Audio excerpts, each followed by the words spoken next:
everyone, and welcome to another episode of Leatherneck Insider. I'm Daniel Anaya. And I'm Trevor Davis. The Western Illinois men's basketball team upset the Nebraska Cornhuskers 75-74 inside Pinnacle Bank Arena. Ball. Here's KJ Lee, brings it up the floor, leaves it long shot by Barisic. Got it! Barisic with the three-pointer! As seen in the video, graduate transfer Luka Barisic pulled up from the parking lot and sunk the game-winning three-pointer with 7 seconds left to put WIU up. The win marked their first win over a Power 5 school since 2015 when they defeated Wisconsin. Barisic finished the night with 12 points and 9 boards, while first-year Leatherneck Trenton Massner led the scoring for WIU with 21 points and added 8 rebounds. The Leathernecks return to action on Friday, November 12th inside of Western Hall. WIU's men's soccer team is once again represented on the Summit League All-Conference team. Goalkeeper Alex Flowers has earned second-team All-Conference honors. Flowers led the Summit League with 4.64 saves per game, and he was one of just 6 Summit League goalkeepers to record a shutout this season, finishing with a three-way tie for third most with 2.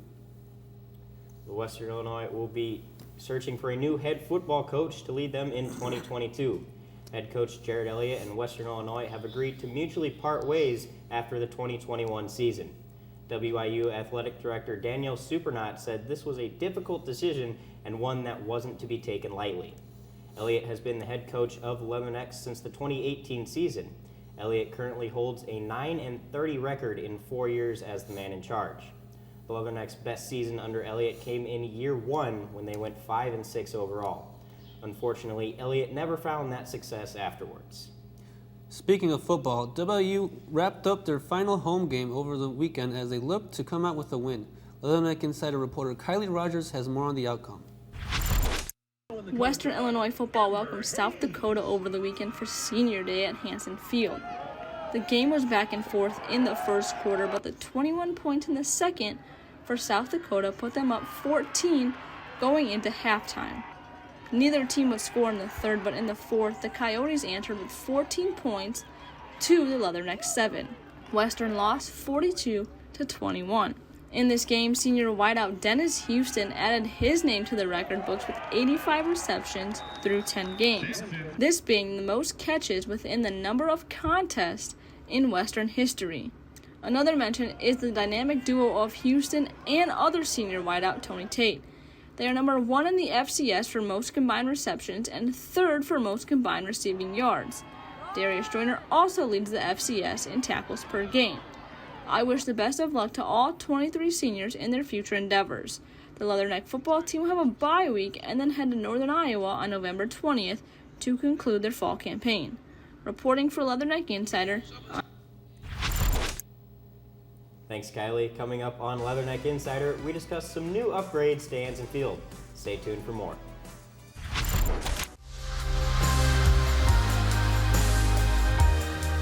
Your vision. When I arrived at Western, I discovered the fields of recreation, park, and tourism administration. Our mission. My professors challenged me to develop new ideas and helped me grow as a student and a person. This is Western Illinois University. I am a success story. I am a Leatherneck.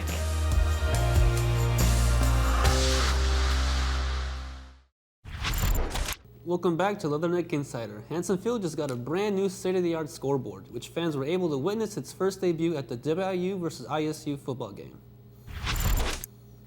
With the football season coming to an end, Hansen Field got a chance to show off one of the newest and probably even biggest additions to the field. Standing at a whopping 32 feet tall and 15 feet wide, Hansen Field introduces the new video board.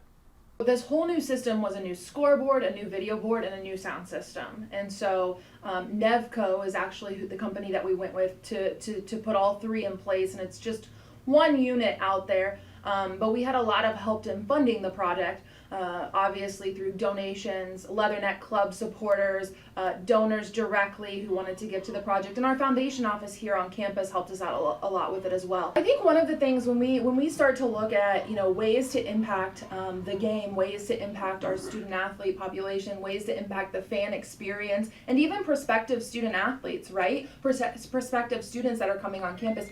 It's all about what can we add to the atmosphere. atmosphere. And so our previous video board, we did not put replay on it. We did not even show the game live. We've been able to do that here for the last 2 home football games, and that's just added a whole different element to it. When we played Illinois State and came out with the win against them, we played a number of replays up on the video board, and you could really see our team getting into the game. Those played in our favor, obviously, but you could really see the team and the fans getting into the game. And so it allows us to do a lot of different things that we're still trying to figure out. You know, it's new to us too, and we've got to learn and adapt to that as well. This has been Daniel Anaya with Leatherneck Insider. The gridiron to the hardwood, the Western Illinois women's basketball team finished up their second exhibition with an 87-60 win over Illinois Springfield. Mallory McDermott led the way, scoring 15 points off the bench, and senior Evan Zars added a double-double, scoring 13 points and pulling in 11 boards. The Leathernecks will begin regular season play by traveling to Notre Dame and Butler before taking on Chicago State in their home opener on November 17th. When we come back, we check in on a record-setting season at Macomb High. Don't go anywhere. Taking me home, taking me home. Here, I engineer the future. Taking me home. Bring me back. Here, I have countless opportunities. Taking me home. Bring me back. Here, I do research. Right here at Western.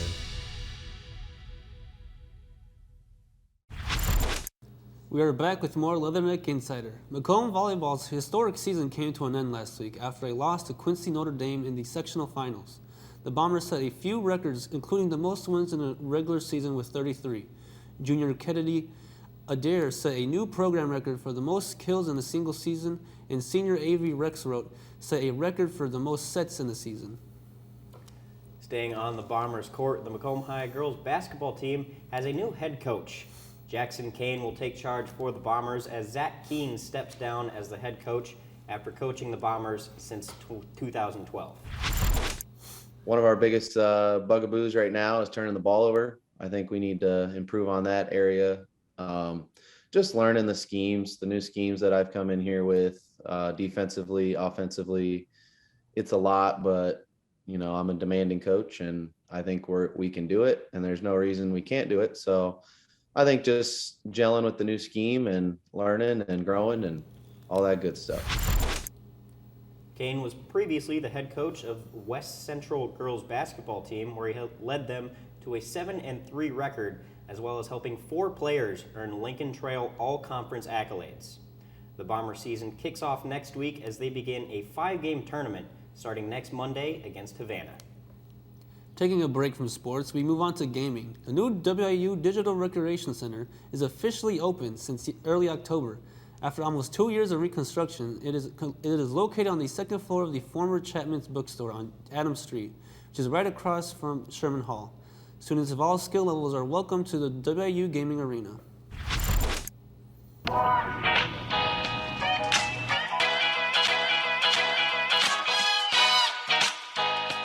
As competitive video games continue to integrate into college, Western Illinois University is stepping into the game. Like, literally.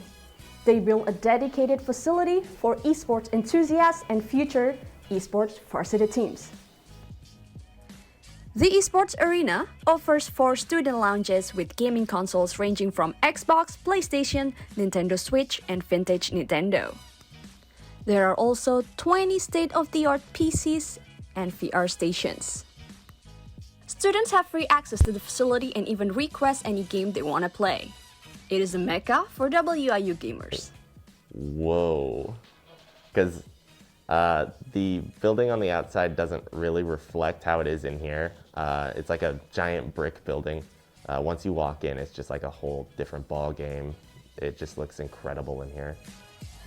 Students of all skill levels are welcome to the WIU Gaming Arena, but competitive gaming, aka esports, is where WIU is headed. Considering the global esports market revenue is expected to hit nearly $1.6 billion by 2024, it is no brainer WIU wants to get involved into the mix and reap some of the benefits. College varsity esports is another avenue in which colleges can attract students and provides yet another opportunity for their current and prospective students. Yeah, my main goal is to try and help get the groundwork set for 3 competitive teams by the end of this year. I think that's a nice, solid starting step for the rest of the years to come. Competitive gaming is going to be the future of this building and Wega as a club. Reporting for Leatherneck Insider, I am Azalea Pinata. Next on Leatherneck Insider, reporters Jack Bell and Johnny Jazarowski give their input on this MLB offseason's top free agents. Western Illinois University. Our beginnings in 1902 focused on providing affordable teacher education training. We've changed with the times and excelled through the years.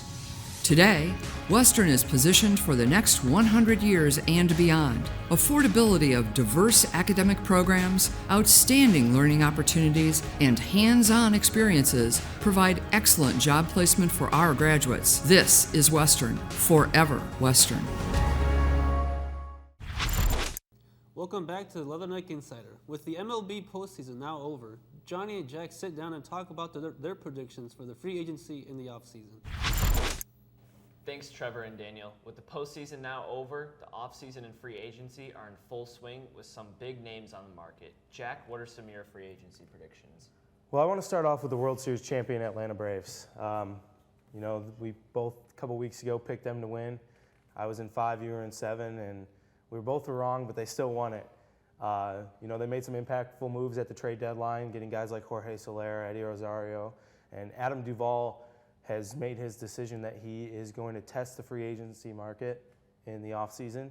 So it'll be interesting to see, where he ends up and whether he comes back to Atlanta or if he continues his journeyman career and moves on elsewhere. Yeah, he was a big part of their postseason. He hit 2 homers and 6 RBIs in that World Series. I just think because of his impact he's had on this team so far, I think he stays in Atlanta. Yeah, I definitely think that his impact will go a long way with the Braves. It'll be, interesting to see what they decide to do with him. Another big name is Freddie Freeman. I mean, a Brave through and through. He's played his whole career in Atlanta. He's a free agent, and I would like to think that the Braves respect him and what he's done for their organization and will do anything to bring him back. I know he wants to be in Atlanta, at least from what I've read and heard from what he says. So it'll be interesting to see if that actually stays true and they bring him back. Yeah, I find it really hard to see Freddie Freeman without a Braves jersey on. I think just because he's been there his whole career, I think he stays in Atlanta. Name is from the World Series is Houston Astros shortstop Carlos Correa. Yeah, he batted .279 with a career high of 26 homers this year. I think he reunites with AJ Hinch in Detroit. Yeah, that'd be interesting. His former manager going to Detroit. They got a lot of young guys there. I'm sure they'd be, wanting to pay him the money that he wants and the contract he wants, but it's hard to take him away from what they have in Houston. For sure. The 4 infielders they got there in Gurriel, Bregman, Altuve, and himself have played the most career games out of any 4 players in MLB history during the postseason.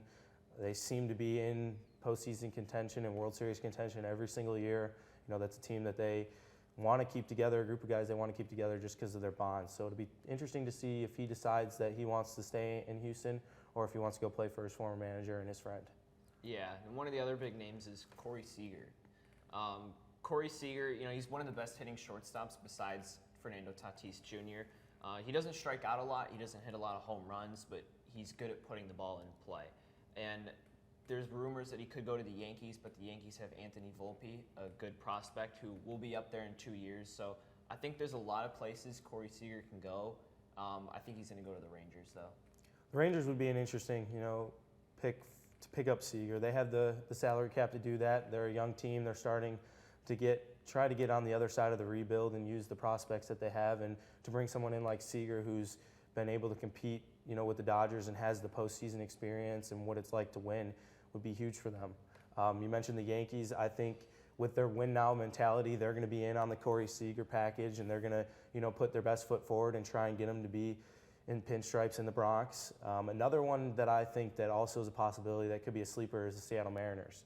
they have the player option to bring his brother Kyle back for another year. Yeah. It'd be interesting to see if they try and put the Seager brothers together and see what happens there, and with Seattle being in postseason contention and no one really thinking that they were going to be in postseason contention, and adding a shortstop like Corey Seager, they can, flip the script and maybe get on the other side of the losing seasons they've had the past couple seasons. And now there's a lot of big pitchers on the market, one of them being Toronto Blue Jays pitcher Robbie Ray. Yeah, Robbie Ray had arguably the best year of his career. He had a 2.81 ERA with 13 wins and 7 losses. He's in the American League Cy Young race. He struggled in 2019 and 2020, and then he got traded halfway through the year last year from Arizona to Toronto when they were trying to do the rebuild and get going on that. And it'll be interesting to see if teams really pay him based off of really 1 year where he excelled. He had a year early on in his career where he had a 2.89 ERA. He threw about 35, 40 innings less than what he did this year. So it'd be interesting to see if teams want to fork up the cash and give him the money based on, 2 good years in his career where he's had those odd years out. So it'd be interesting to see where he ends up. Yeah, it's definitely going to be interesting. I think that the Blue Jays make a good push to bring him back just because of the season he had last year and how he's progressing. Yeah, I think Toronto is a good spot for him as well. And, we talked about San Francisco wanting to upgrade their starting rotation, and a lefty arm like Robbie Ray could be huge for them, to get them over the hump and get them back into the World Series. Haven't been there since they won it back in 2014, and it'd be interesting to see if they make a push on Robbie Ray. Yeah, another big bat, free agency, Nick Castellanos. He hit 34 homers last year. I think a good spot for him is going to be San Diego. They need some more power in that lineup. Adding him to their outfielding, it's going to be a big addition. Yeah, many people compare him to Will Myers, who they have there now, kind of a guy that can play the corner infield, corner outfield, can do it all, can hit for power. He really took off, right before he was traded to Chicago. Then he had the end of the year in Chicago and then signed with Cincinnati on that deal for them. And, he's kind of been one of those guys that's been all over the place, hasn't really found a home. So it'd be interesting to see if someone can lock him up for long term and get his bat, he's been nothing but productive for the teams that he's been with in his career. So it'd be interesting to see, where teams value him at. I do agree that, San Diego could be a spot for him to end up, but I also think that he might go back to Cincinnati. They're right on the cusp of being something good, and he fits right into what they're trying to build there. One of the big pitchers on the market, Max Scherzer. He had a 1.98 ERA and 7 wins with the Dodgers with his time there. Like we talked about, the Giants want to make a big push to their starting rotation. I think they could be a good contender for him, but I also think he can go back to LA. Yeah, Max Scherzer is going to be an interesting one to follow along. The Giants are huge contenders wanting the pitching, and with Scherzer and Justin Verlander, who did not pitch at all this year, both being on the market, you get 2 veteran guys in there, like those 2 guys who compete day in and day out and, can win you baseball games. That's going to be interesting to see if, maybe they can pair those 2 up, bring them back to their Detroit days. But then you look, does he go back to D.C.? He's got the big contract. They're still paying him for the next couple of years because they back-ended his contract the last time he signed with them when he left Detroit. LA's another one. They're in a win-now mentality, and they obviously got that out of him when they made the acquisition and bring him in from Washington. So I think really those 3 teams could end up making a push for Scherzer this offseason. And one of the biggest bats, I think, in free agency is Nelson Cruz. And the guy just doesn't age. He's 41 years old, and he's not slowing down anytime soon. Yeah, Nelson Cruz put up another career year. They pay him to hit home runs, and that's all he does. A DH, and hopefully if they implement the DH rule in the National League this year, Cruz might end up in the National League for the first time. But I definitely think that he's going to find somewhere for a 1-year deal, and he's going to go mash baseballs all season long. Whether that's what he goes back to Tampa Bay, maybe a return to Minnesota or Seattle even. Baltimore could be a spot. He played there for a short time. So it'll be interesting to see, where Nelson Cruz ends up. The ageless wonder, I guess you could call him. Yeah. So it'll be fun and interesting to see, what teams pursue him and how the offseason goes for him. Yeah, and like you were saying, if the National League does implement the DH rule, I think he could go to the National League. I think the Padres would also be a good spot for him. They're just always continuing to look to add some bats to that lineup, and the way Nelson Cruz has been playing the last few years, it would be a great addition for them. Yeah, I definitely think Cruz would fit in at Slam Diego. They're known for hitting monster home runs, and that's all he does. So it'll be cool to see if he can get out there. But first, the MLB does have to implement that the DH rule. Yeah, but that's all we have for today. Back to you guys, Daniel and Trevor. Thanks, guys. A big congratulations to Leatherneck Insider's very own Will Thomas and Dane McAwee, who represented the Sports Broadcasting Club and Leatherneck Insider as they were crowned champions in the first annual Bags with ASA. Great job, guys. Well, that's all the time that we have today. Don't forget to follow us on Instagram and give us a like on Facebook. Be sure to check out our new Twitter @InsiderWIU. Until next time, I'm Trevor Davis. And I'm Daniel Anaya.